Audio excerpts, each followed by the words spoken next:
we're so limited. You don't have access to everything. You can't vote, you can't get financial aid, you're not able to get insurance, like health insurance, or any other benefits that your work provides or your work grants. So there are opportunities that you're not able to be afforded just because of your immigration status. I think that's the major thing. What, if anything, do you know about the state of DACA at this moment? The state of DACA at this moment, I believe they're not taking any more any new applications. They're only accepting renewals. And also, I believe that there was a judge who was blocking out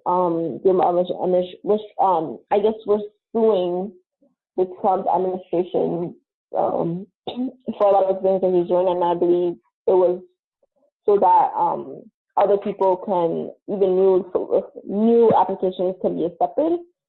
So you have it seemed like a lot of people in office were suing or blocking out any restrictions that the Trump administration were trying to place on new applications or referrals or even, new renewals. And so it was nice to see that pushback and for a lot of these people in office not to just accept what the Trump administration was doing. And also, back to the previous question you asked about limitations that DACA puts on you, not being able to travel out of the country to go see your family or your parents is definitely a hardship as well. Have you or anyone that you know been separated from any family members due to deportation? No. No, I've never. I don't know anyone personally who's been subject to deportation, but I've heard stories of others who are not really related to me, but other Black undocumented immigrants who, for instance, I believe that the Undocumented Black Network was fighting for this individual who was going to be sent back to his home country, and being a queer immigrant going back to the country that he was. I don't remember what it was.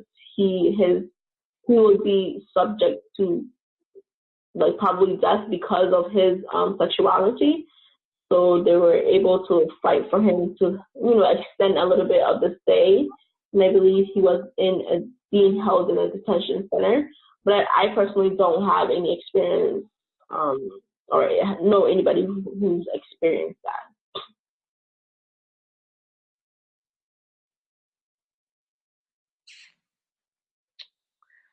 What are some of the limitations that are placed on a person based upon their immigration status?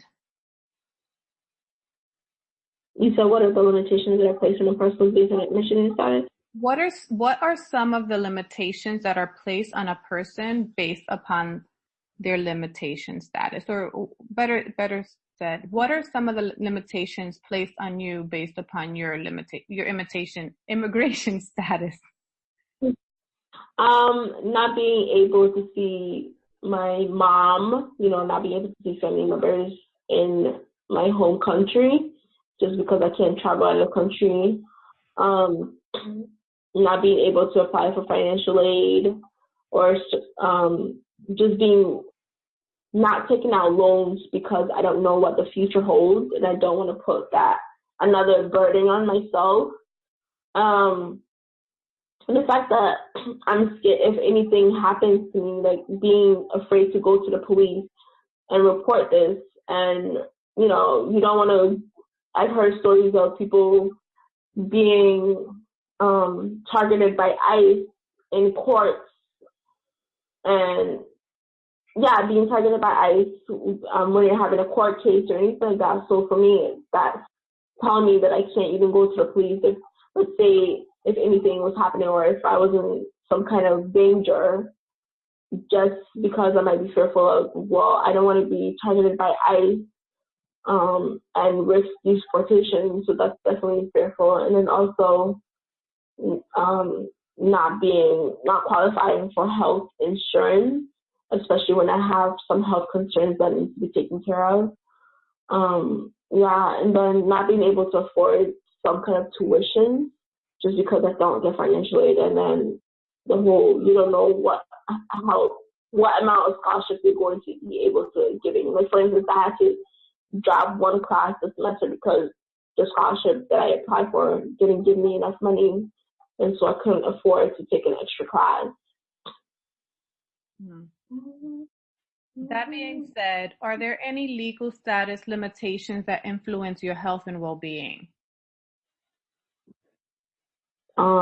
Definitely, again, with the, because I don't have health insurance, I'm not able to, get checked out by like I don't have a primary care physician or a doctor that I go to routinely just because of cost. So unless it was for a needed base, like for a job, then I would go get a physical done or anything like that. But like I have health concerns and I would love to be able to go to a physician and get checked out and tested. But because of cost, I can't, it's not a priority for me. And so that's definitely some limitations that affect my health. Even just being able to go to a therapist even go to a therapist for my mental health. I'm not able to be afforded that, and that definitely sucks. Because, your body, if you only have one body and if you can't take care of it, then how do you function or how do you go on? But, yeah. Tell me how you would describe your experiences with the U.S. education system.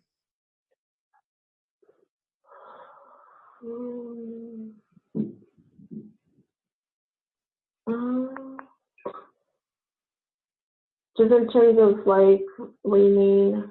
For example, could you describe how it has been to navigate the higher education system and process? It's been difficult. Like for instance, when I first, I guess when the whole thing of being undocumented settled in for me was when I was coming out of high school, going to college. And it was just like, wait a minute. So I'm documented. I can't apply for financial aid. Well, how am I going to be able to afford school? So for me, I went to a community college rather than going to a four-year university because I didn't know how I was going to be able to afford that. And I didn't understand loans or anything like that. So I definitely didn't want to take out any loans, and I didn't understand the whole process of it or how it worked. So I went to a community college, and I got an associate's degree right now. But even now, I want to pursue my master's, and just that thing hanging over my head of how am I going to be able to pay for my schooling fees, because I know there's some people who are able to get a full ride and stuff like that, but I don't have all A's or you have to, in order for that to happen, it seems like you have to be like giving back to your community and doing all this extra thing and being like a 4.0 student. It's like for those of us who are not that involved in the community, for those of us who don't have the most, I guess, good grades, how are we able to pay for it and achieve our higher education and achieve our dreams and pursue our goals when we have that financial limitation of not being able to afford it? And then I don't want to take out loans because, again, I don't know what this administration is going to do. I don't know what's going to happen next, come 2020 or anything like that. So it puts me in a lot of hesitation to do certain things.